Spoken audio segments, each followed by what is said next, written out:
छत्तीसगढ़ के सियासी गलियारों से बड़ी खबर सामने आ रही है। खबर है कि छत्तीसगढ़ के पूर्व सीएम भूपेश बघेल के घर पर ईडी की टीम ने दबिश दी है। बताया जा रहा है कि ईडी की टीम 4 गाड़ियों में उनकी भिलाई पदुम नगर स्थित आवास पर दबिश दी है। बता दें कि भूपेश बघेल सहित छत्तीसगढ़ कांग्रेस के कई नेता लंबे समय से ईडी के रडार पे हैं और कई स्थानों पर छापेमार की कार्रवाई लगातार जारी है। बताया जा रहा है कि ईडी की टीम ने भूपेश बघेल के साथ साथ उनके बेटे चैतन्य बघेल के घर पर भी दबिश दी है। यहाँ भी अधिकारियों की टीम पहुंची थी दबिश देने के लिए। कार्रवाई हो रही है। हालांकि अभी इस बात का खुलासा नहीं हो पाया है कि ईडी ने किन मामलों को लेकर दबिश दी है, लेकिन आपको बता दें कि शराब, कोयला और महादेव सट्टा सहित कई अन्य मामलों को लेकर भी कई कांग्रेस नेताओं के घर पर छापेमारी लगातार कार्रवाई जो है वो देखने को मिल रही है ईडी की। आपको बता दें कि महादेव सट्टा और कोयला घोटाले मामले में भी सीएम भूपेश बघेल का नाम सामने आया था। पूर्व सीएम भूपेश बघेल के घर ईडी की दबिश लगातार जारी है। मध्य प्रदेश के सीधी जिले के सिटी कोतवाली इलाके में 2 वाहनों के बीच जोरदार टक्कर में 8 लोगों की मौत हो गई। इस हादसे में 13 लोग घायल हो गए। इनमें से 7 की हालत गंभीर है। गंभीर रूप से घायलों को सीधी में प्रारंभिक उपचार के बाद हायर ट्रीटमेंट के लिए रीवा भेज दिया गया है। अन्य का इलाज सीधी के अस्पताल में जारी है। सीधी में यह हादसा क्लूजर और बलकर की आमने सामने टक्कर होने की वजह से हुई। क्लूजर में कुल 21 लोग सवार थे। इनमें एक बकरा भी सवार था। इस हादसे में बकरे की भी मौत हो गई। सभी मृतक साहू समाज के बहरी थाना क्षेत्र के पटरिया, मटिहनी और देवड़ी गांव के रहने वाले हैं। क्लूजर में सवार सभी लोग बच्चे के मुंडन कराने के लिए मेहर जा रहे थे। सीधी पुलिस ने मृतक के शवों को पोस्टमार्टम के लिए भेज दिया है। उसके बाद से परिजनों को सौंप दिया था। डीएसपी गायत्री तिवारी सहित जिले के सभी थानों को पुलिस जो है वो मौके पर मौजूद है। गायत्री तिवारी के मुताबिक ये दुर्घटना कोतवाली थाना क्षेत्र के नेशनल हाईवे ओपनी पेट्रोल पंप के पास की है। डीएसपी गायत्री तिवारी ने बताया कि सीधी से एक परिवार के 22 लोग मुंडन कराने के लिए मेहर के मंदिर जा रहे थे। इसी दौरान उपनी गांव के पास तूफान जीप वाहन एक बलकर से टकरा गया। दोनों वाहनों के बीच आमने सामने जोरदार टक्कर हुई। 7 लोगों की जान चली गई मौके पर। पुलिस और एम्बुलेंस को इसकी सूचना ग्रामीणों ने दी, तब जाके आगे की कार्रवाई हुई। पुलिस और प्रधानमंत्री नरेंद्र मोदी 11-12 मार्च को मॉरिशस के राष्ट्रीय दिवस समारोह में शामिल होंगे। इस मौके पर पीएम मोदी वहां मुख्य अतिथि के तौर पर मौजूद होंगे। यात्रा के दौरान पीएम मोदी मॉरिशस के राष्ट्रपति और पीएम नवीन राम गुलाम से मुलाकात करेंगे और इस यात्रा के दौरान द्विपक्षीय संबंधों पर भी चर्चा होगी।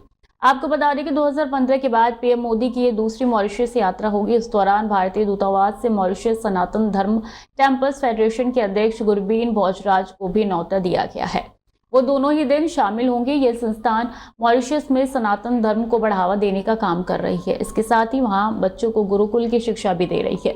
गुरुकुल शिक्षा कोर्स के जरिए वहाँ के 20 मंदिरों में शिक्षा दी जाती है, जिसमें भारतीय कल्चर, संस्कृति, संस्कार, योग, कला की बारीकियां सिखाई जाती है।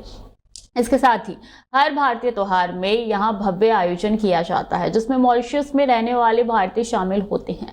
मॉरिशस सनातन धर्म टेम्पल फेडरेशन के अध्यक्ष ने बताया कि पिछले 60 साल से मॉरिशस में भारतीय संस्कृति और सनातन धर्म को बढ़ावा देने का काम कर रहे हैं। गुरबीन भोजराज साल 2020 से अपनी सेवाएं दे रही हैं और पिछले साल से गुरुकुल शिक्षा देना शुरू किया है। मॉरिशस में बसे कोई भी भारतीय शिक्षा को ले सकता है। ये कदम मुफ्त है।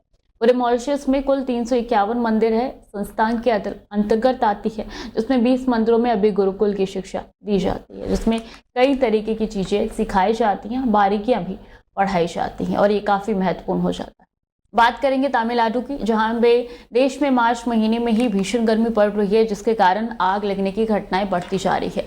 भीषण गर्मी और सूखे मौसम के चलते तमिलनाडु के डिंडिगुल जिले के पेरुमल कोविल पट्टी पहाड़ी पर रविवार को जंगल में आग लग गई। आग लगने के बाद से वो तेजी से फैलने लगी। इसकी सूचना मिलते ही स्थानीय प्रशासन और अग्निशमन दल घटनास्थल पर पहुंचे। घटना के बाद से आग पर काबू पाने की कोशिश जारी है, लेकिन अभी तक आग पर नियंत्रण नहीं पाया गया है।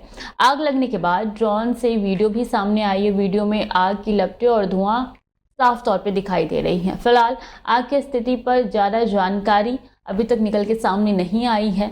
अभी आग लगी हुई है, बुझाने की कोशिश लगातार की जा रही है और गर्मी के कारण ही ये आग लगातार धधक रही है।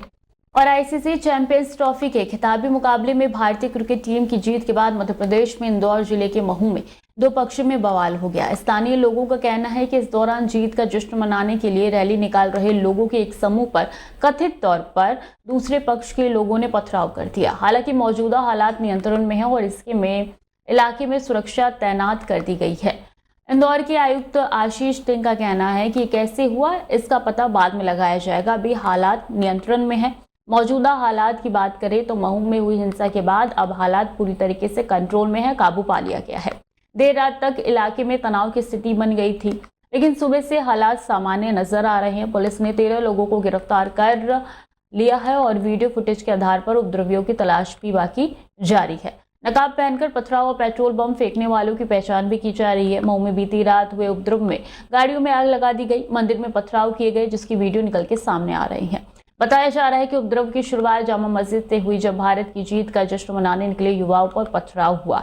एक पुलिस अधिकारी के अनुसार जश्न के दौरान दो पक्षों में विवाद हो गया। अधिकारी ने बताया कि विवाद के कारण पथराव और आगजनी भी हो गई।